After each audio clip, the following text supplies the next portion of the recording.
Bienvenidos y bienvenidas a un programa más Desde Cero. Es un honor y un placer tener a un entrevistado de la casa, un docente universitario que ha trascendido su obra no solo desde los formatos tradicionales, sino más bien que la experimentación, la creatividad ha sido uno de los síntomas y de los caminos que ha transitado su obra artística. Y desde esa creatividad también orienta a las nuevas generaciones desde la docencia universitaria. En este caso tenemos al maestro Miguel Romero. Miguel, qué placerazo tenerte en el programa Desde Cero. Gracias, el placer es todo mío, Daniel. Gusto. Y Desde Cero es un programa en el cual buscamos que la comunidad universitaria y el público en general pueda conocer a sus artistas, que es de suma importancia para la creación de conciencia, para la creación misma de identidad que tratamos igualmente de forjar en los espacios culturales del Centro de Arte y Cultura. Entonces, Desde Cero tiene ese objetivo de conocer a nuestros artistas, sentirlos orgullosos, saber quiénes son. Y este espacio busca eso, busca que la comunidad universitaria, docentes, estudiantado, trabajadores, conozcan a estos personajes, estos trabajadores de la cultura y trabajadoras de la cultura que día a día trabajan y se dedican a aportar a nuestro país. Entonces, Miguel, es un placerazo igualmente tenerte aquí, tenerte en este espacio Desde Cero. Y Desde Cero comencemos conociendo un poco sobre tu vida. ¿Cómo llegaste a las artes? ¿Cuál fue ese inicio tuyo en las artes? Bueno, en mi caso es bastante curioso porque yo siempre he tenido una tendencia bastante fuerte hacia las ciencias, no solamente hacia las artes. Sin embargo, yo soy una de esas múltiples víctimas de esa enseñanza, digamos, que le mata el deseo a uno de querer aprender matemáticas, ¿sí? Entonces he terminado más como adulto enseñándome a mí mismo muchas cosas de matemáticas que de joven no aprendí. Mi interés inicial era en realidad hacia la ingeniería, ¿sí? Por mi herencia familiar también me interesaba mucho la ciencia de materiales, ¿sí? Y eso es bastante evidente en mi obra. Pero tuve una experiencia que me marcó mucho.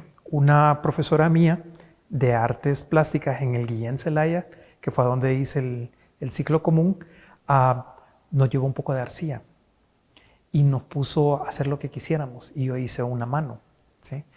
Y yo me quedé enamorado de eso.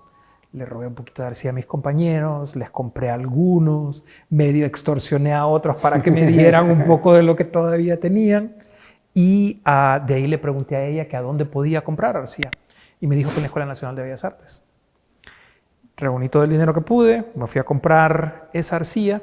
Y cuando llego a la Escuela Nacional de Bellas Artes ya estaba a punto de llover y el señor que estaba a cargo de la producción de arcilla en la escuela, creo inclusive que es posible que todavía esté ahí, me dice, mire, fíjese que nosotros no tenemos, pero aquí cerquita abrieron una escuela a unos profesores y usted puede ir a comprar ahí, ¿sí?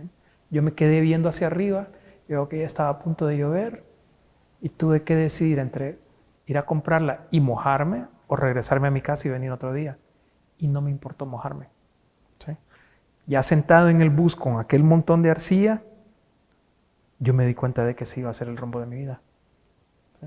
Esa es mi historia acerca de cómo decidí ser artista. Qué genial, qué genial. Y lo genial todavía de esa historia es quién era esa profesora. ¿Quién? Era la esposa de Obed Valladares, que de ahí fue mi mentor en la Escuela Nacional de Bellas Artes, ¿sí? Sí, así es. Sí, de todos los profesores que tuve en Bellas Artes, con quien tuve una relación más cercana fue con Obed. Y de ahí, claro, a pesar de que no fue oficialmente mi profesor, con Víctor López, con Marcianey, con Pastor Savillón, que Pastor tampoco fue directamente mi profesor, pero yo pasé mucho tiempo con Pastor y aprendí mucho de él también. Con muchos maestros igualmente que han dedicado también toda una vida, y como Víctor igualmente, que ya no está con nosotros, pero que igualmente aportaron muchísimo, ¿no?, a el tema cultural, el tema artístico en nuestro país. Pero qué genial esta anécdota que nos has brindado en torno a cómo el material, como un material, es decir, se convirtió en ese gancho atrayente a través del arte. Y ese material igualmente fue transformándose y ha ido transformándose en tu obra. Y eso es también algo que también vamos a hablar también en la plática. Pero también que nos contaras igualmente, ya en estas iniciativas del arte, ya igualmente cómo ya te profesionalizas en él, dado de que saliste al extranjero a estudiar arte y igualmente regresas a ser ya docente en nuestra universidad. Entonces, que nos contaras un poco sobre ese proceso y tu regreso también a nuestro país y a la universidad. Fíjate que yo soy de una generación de bellas artes, de un grupo de amigos, a Jorge Oquelí, César Manzanares, Adán Vallecillo, que siempre teníamos una rebeldía acerca de las cosas que veíamos mal en la Escuela Nacional de Bellas Artes, y al mismo tiempo teníamos la aspiración de contribuir a que las cosas fueran diferentes. Entonces yo me fui a estudiar al extranjero siempre con la idea de regresar. Y mi idea inicial era irme a hacer mi licenciatura y regresar después, pensando en entrar a Bellas Artes, ¿sí? Y cambiar todas esas cosas con las que yo no estaba de acuerdo, ¿sí? Porque, bueno, yo creo que las cosas se deben de llamar por su nombre. La tradición en Bellas Artes ha sido muy conservadora, ¿sí? Y pocos son las personas que han salido de ahí que han logrado romper ese molde, ¿sí?, con el que salen de Bellas Artes. Y pasaron 20 años antes de que yo pudiera regresar, ¿sí? Lo intenté en el 2008. De hecho, un par de las piezas de las que estoy seguro que vamos a hablar son de esa época en que regresé a Honduras por un cortísimo tiempo. Pero no fue hasta el 2015, o sea, hace exactamente 10 años por estos días, ¿sí?, que Eduardo Acosta, profesor de guitarra en la universidad, me dijo, fíjese que estamos pensando en abrir la carrera de artes visuales. Yo le puedo conseguir una cita con la decana. Solo hable con ella, solo escúchela, no tiene que suceder nada, ¿sí? Y tuvimos esa plática, y al final de la plática ella me dijo, mire, esto no está hecho, la carrera se está haciendo, yo no le puedo ofrecer una plaza permanente porque no existe la carrera. Lo único que puedo ofrecerle es que venga usted a trabajar como profesor por hora, y que mientras esté trabajando como profesor por hora, trabaje. Lidia Calix, la ahora decana de la facultad, estaba ahí mismo, ella era la gestora académica de la facultad. Lo único que puedo ofrecerle es que trabaje con la doctora, me dice, y el resto del equipo en formular esa carrera y que la saquen adelante. Entonces, yo ya tenía mi vida hecha afuera. En esa época yo pensé que ya no iba a tener la oportunidad de regresar a Honduras. Entonces yo le dije, mire, yo tengo una niña pequeña en Alemania, yo tengo que pensarme bien esto, le puedo dar mi respuesta dentro de 4 meses. ¿Sí? Y así fue. A los 4 meses yo había decidido que sí. Me vine a Honduras y, bueno, estamos en el 2025. El próximo año, el 2026, se inaugura la carrera. Es una batalla que ha sido muy dura. Todos sabemos lo difícil que es hacer que las cosas sucedan en Honduras. Pero ese sueño que comenzó desde esa época de Bellas Artes, 30 años después ya está rindiendo frutos, ¿no? Sí. Qué excelente. Y no solo, digamos, es la concepción misma de la carrera, tu trabajo que has hecho en estos 10 años también como docente universitario, sino unos aportes que han sido muy importantes para la formación para el conocimiento del arte en nuestro país, para la elaboración mismo de los elementos para la realización de hacer arte. Y en ese caso quisiera abordar proyectos que has llevado a cabo como el Luthier Lab, el Graph Lab o el Performance Lab, que está en proceso. Pero quisiéramos que hablaras un poco de estos proyectos que le han dado vida igualmente y han estructurado ya iniciativas también que habían existido, pero que les ha venido a dar un orden, una orientación, unos objetivos igualmente, y además un espacio a muchos jóvenes, no necesariamente artistas, sino igualmente que tengan esas inquietudes y poder igualmente desenvolverse. Fíjate que todo comenzó con Eduardo Acosta. Una pequeña conversación que él y yo tuvimos en el camino de vuelta de Marcala. Veníamos de ver unos proyectos que la universidad estaba haciendo con COMSA, con Café Orgánico Marcala. Y habíamos hablado de muchas cosas. Hubo un rato de silencio y de repente me dice, ¿sabe qué me da realmente lástima a mí? Que Honduras tiene algunas de las mejores maderas para fabricar instrumentos del mundo y nadie aquí lo está haciendo.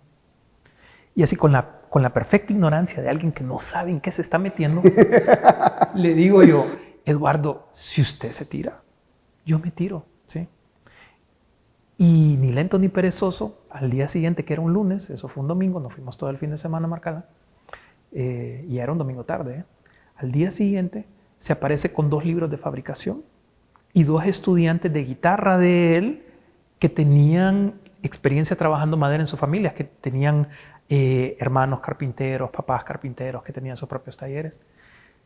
Y así empezamos, ¿sí? Y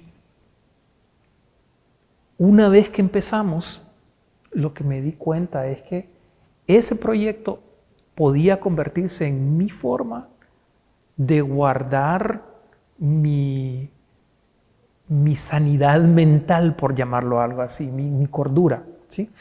Todos sabemos lo burocrática que es la universidad, ¿sí? Todos sabemos lo difícil que es hacer que las cosas sucedan en esta institución.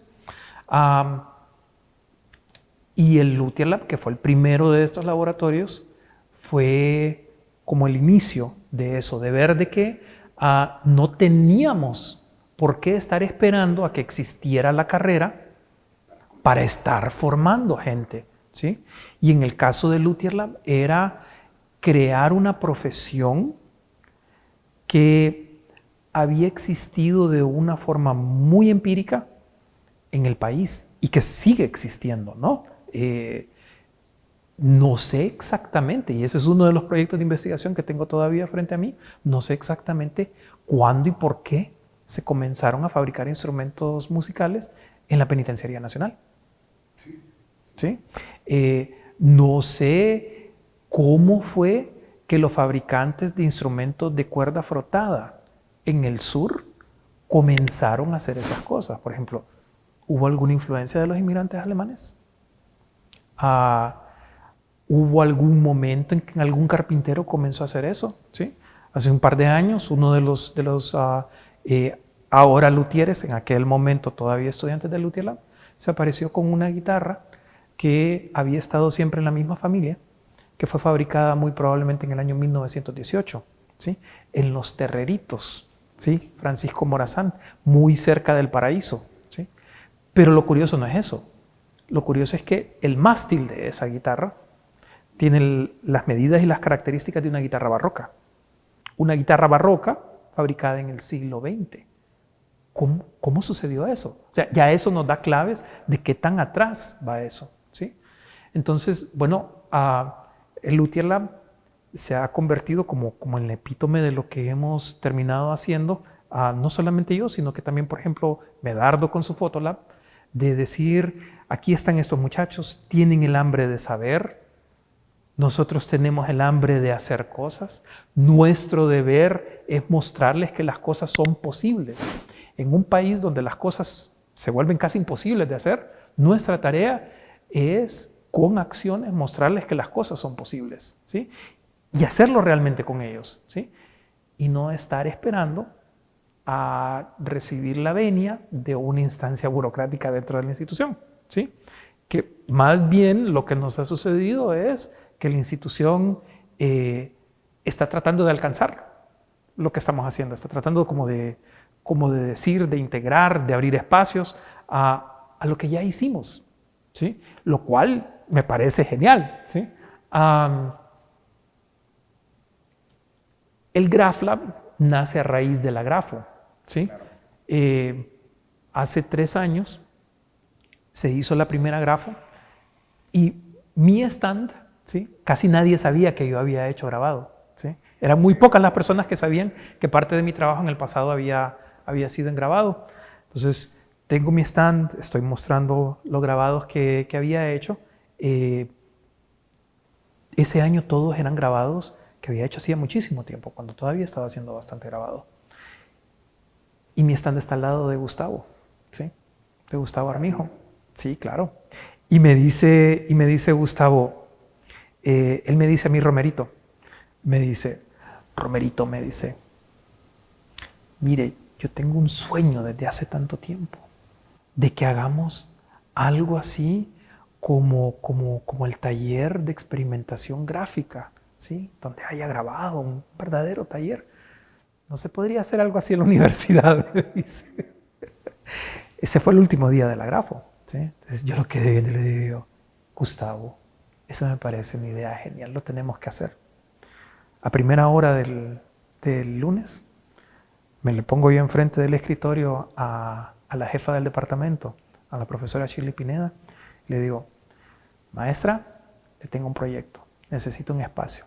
Y le cuento de la idea, ya me queda viendo como por 5 segundos y me dice, agárrese el aula 421. Así, de primas a primera. Sí, bueno. Claro, que me pareció genial. Me pareció genial sobre todo porque el primer espacio, el Luthier Lab, fue difícil de conseguir, incluso adentro del departamento, convencer al departamento de que no se dieron espacio. Solo porque se dio la coyuntura de que se había abierto el C3 y que habían espacios disponibles en el C2, fue que conseguimos que nos dieran un espacio. Pero ya entonces, ya existía la suficiente fe de que eso podía ser algo bueno para el departamento. Y así, de primas a primeras, ella nos lo dio, ¿sí? Era una administración distinta a la que nos dio el Luthier Lab, ¿no? Y claro, desde mi regreso con César Manzanares, en el 2016, organizamos el que ya estaba decayendo, el Festival de Performance. Lo organizamos una vez más. César, que era César, estaba en ese momento desanimado con el festival, ¿sí? Y platicando con él, platicando con Jorge, decidimos darle el intento, hacerlo de nuevo, ¿sí? Ese fue el único año en que yo en realidad estuve a cargo del organizativo del festival. Más adelante fueron otras personas que lo tomaron. Y pues viendo la necesidad y el hambre de otros jóvenes de querer hacer performance, es que nace la idea del Perform Lab. Pero con el performance lo importante no es el espacio, ¿sí? ¿Sí? No necesitábamos un local, necesitábamos que hubieran interacciones, ¿sí? Y eso sí ha sido más difícil de lograr. Cuando hay algo coyuntural como el festival, es fácil tener esas colaboraciones. Cuando no está el festival, cuando no estamos a las puertas de un evento, ha sido mucho más difícil. Entonces, bueno, y además de eso, con la creación de la carrera de danza, ha sido, y la carrera de artes visuales, ha sido difícil que Clarisa y yo encontremos el tiempo para realmente dedicárselo. Qué excelente, qué excelente. Fíjate que una de las cosas, escuchando todos estos procesos de cómo se han creado estos laboratorios y escuchando principalmente el Luthier Lab, que el Luthier Lab es el laboratorio para la creación de instrumentos musicales, una de las cosas que yo recuerdo tuyas cuando te conocí es que cambiaste mi percepción de entender al artista. Ah, wow, ese es un cumplido enorme, gracias. Y quiero contar esta anécdota porque mi concepción, digamos, del artista era aquel que solo trabajaba en su rama, o es escultor, o es pintor. Y es esa concepción conservadora en que hemos entendido igualmente al artista. Y con vos, digamos, al conocerte, que fue por el año 2015, 2016, creo que por ahí en esas fechas que te conocí, cambiaste esa percepción que tenías sobre el artista. Y entendí igualmente que el artista no es aquel que se encasilla o que diga, hago escultura, y uno piensa de que solo va a moldear, ya sea con arcilla o con piedra o con escultura. Y más bien lo que enfoqué es una persona que el artista era aquel que investiga, conoce, experimenta con los materiales y entiende la realidad, o quiere conocer la realidad. Y eso lo aprendí de vos. Gracias, es un gran cumplido. Fíjate que ahí también hay una historia. Uno de mis profesores, cuando estaba haciendo la maestría en Montana, me contó una historia que él tuvo con ahorita se me olvida el nombre, este pintor hiperrealista que trabajaba a partir de fotografías y hacía grandes retratos. Obras. Sí, ahorita se me escapa el nombre de él, pero él fue profesor de este profesor mío. Y dice que en una plática, una vez, no fue profesor, fue amigo, ¿sí? En una fiesta se conocieron y él estaba hablando acerca de su trabajo y lo quedó viendo y le hizo una pregunta y le dice, ¿vos sos un cuzuco o sos un zorro? Le dice. ¿Sí? O sea, estás metido en tu agujero, en tu taller y haces cosas, o miras hacia afuera y ves qué es lo que está sucediendo y haces cosas. Y esa historia me marcó. Esa historia me marcó porque yo me dije a mí mismo, en ese momento, ¿no? Yo he sido prácticamente toda mi vida un cuzuco. ¿Sí? Y de hecho, de ahí es de donde viene la pieza, ¿sí? De donde viene esta pieza. Yo he sido toda mi vida un cuzuco, solo que aquí lo transformé también en una idea acerca de la hondureñidad, ¿sí? Sí. Y en ese momento decidí salirme de mí mismo y comenzar a ver más alrededor qué era lo que estaba sucediendo. Lo de la experimentación de materiales ya estaba ahí, eso viene de mi abuelo, ¿sí? Pero realmente comenzar a tratar de conectar con la realidad, influir sobre ella, alimentarse de ella, pero asegurarse de que eso fuera hacia afuera, ¿sí? Concebirse como un motor de desarrollo, ¿sí? No de crecimiento económico, de desarrollo, ¿sí? Porque esa diferencia para mí también es bien importante, ¿sí? No es lo mismo crecimiento económico que desarrollo, ¿sí? ¿Sí? Y fíjate que eso lo entendí igualmente cuando vos estabas hablando, ahorita se me vino, perdón, a la mente, cuando vos estabas hablando de Lutherla, porque yo dije, a ver, ¿quién iba a decir que un artista, digamos que porque lo encasillamos como visual, se iba a meter a construir instrumentos musicales? Instrumentos musicales. Entonces, eso es algo que en nuestra concepción del artista, en nuestra concepción de arte, eso es algo que es ilógico. Sí. Fíjate que... y yo creo que vos deconstruís esos conceptos y acercás a las personas a que no es solo encasillar a las cosas, decir, yo soy escultor, yo soy pintor, yo soy grabador y aquí me quedo.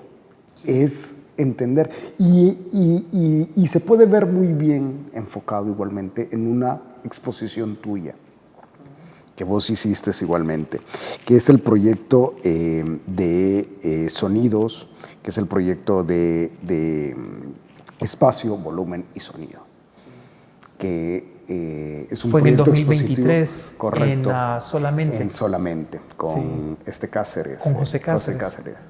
Entonces, que es una exposición igualmente que vinculase esas cosas, vinculase el sonido, vinculas la escultura misma, el conocer los materiales, tu experiencia es como en el Luthier Lab, y que se sintetiza eso, y que se ve igualmente reflejado un artista ya deconstruido de esos moldes que hemos nosotros entendido de que solo es una sola cosa. Fíjate que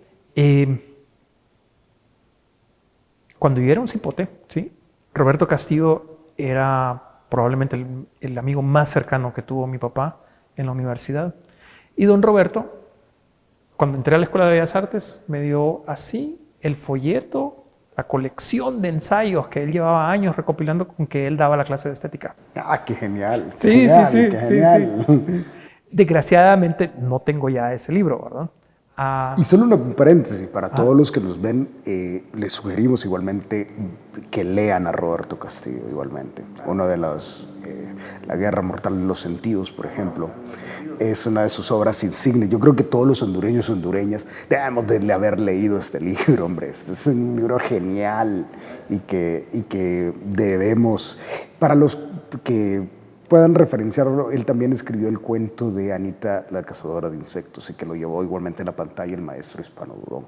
Disculpa, pero no, me parece justificado, me parece muy justificado.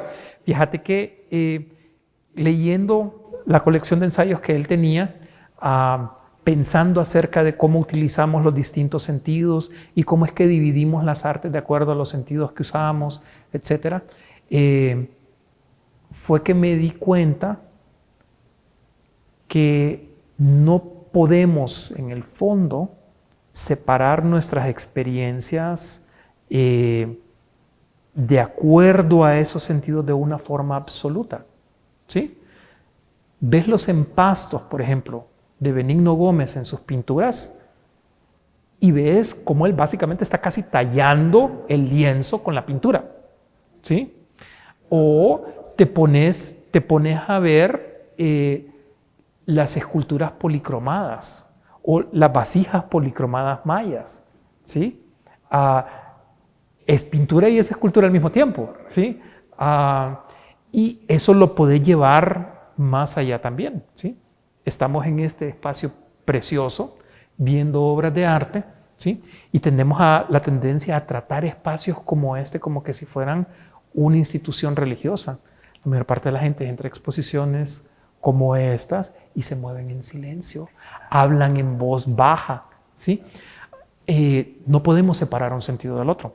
Para mí los instrumentos musicales son esculturas hechas para ser tocadas y producir sonidos, ¿sí? Y justo como te comenté hace un rato, terminando esta pieza, acababa de comenzar a meterme en el mundo de la fabricación de instrumentos musicales. Yo dije, una forma como esta la puedo utilizar también para generar sonido, ¿sí? Entonces, bueno, de ahí nacen una serie de obras que culminan en esa exposición y que son parte de todo lo que estoy haciendo yo ahora. Lo que estoy haciendo es una revisión de los materiales que tenemos disponibles en el país y las tradiciones de instrumentos musicales que tenemos y asegurándome de poder recontextualizar eso lo suficiente como para que se vuelvan también esculturas. Excelente. Y fíjate que solo con eso, porque ya se nos va un poco el tiempo, quería culminar esta última interrogante con vos sobre ya tu obra, cómo tiene un elemento de conciencia ambiental, que es muy importante. Quisiera igualmente que lo abordaras y que le dijeras al público cómo pasaste igualmente a esa conciencia, es decir, igualmente trabajar de una manera consciente el tema ambiental. Fíjate que ahí la influencia primordial es la de mi papá. Nosotros tuvimos probablemente uno de los primeros jardines urbanos en Tegucigalpa. Nosotros recogíamos basura orgánica, hacíamos compostas, cortábamos llantas, teníamos el sembradío, ¿no? Hacíamos sembradíos de chile, de tomate, de distintas cosas. Y él en 1992, unos par de días después de que se realizó esta cumbre de Río, ¿sí? Aquí, en este espacio, ¿sí? Se organizó el tercer congreso de la International Ethics Development Association, la Asociación Internacional de Ética para el Desarrollo, ¿sí? Y de repente conozco a toda esta gente increíble, Denis Goulet, etcétera, que son los padres de la idea de la ética del desarrollo. Platico con ellos, era un cipote que acababa de entrar a la Escuela Nacional de Bellas Artes, ¿sí? Y voy desarrollando esa idea de que uno, el crecimiento económico no es desarrollo, ¿sí? Dos, de que estamos viviendo en un imbalance insostenible, ¿sí? Y de que hay necesidad de corregirlo. Y unos cuantos años después me voy a estudiar a Estados Unidos y la universidad en la que estoy, ¿sí? Tiene uno de los talleres más increíbles para fundir bronce. Y aprendo a fundir bronce como no te imaginas. Y termino trabajando en talleres famosos de fundición de bronce, haciendo esculturas pequeñas, esculturas enormes, esculturas que son de cowboy, esculturas abstractas que son de bronce, etc. Y aprendo todo eso con una muy mala conciencia, porque sé que no hay nada menos amigable con el medio ambiente que puedas hacer en el arte que la fundición de metales, ¿sí? Entonces, poco a poco voy abandonando eso y lo que estoy haciendo ahora es que por cada árbol que estoy usando de esta madera, que es una madera nacional, es el COM, ¿sí? Solo existe en la zona central de Honduras, un poquito en El Salvador, un poquito en Guatemala. Por cada uno de esos árboles que corto, siembro más, ¿sí? Probablemente he plantado alrededor de 5,000 de estos árboles y no he usado ni 100, ¿sí?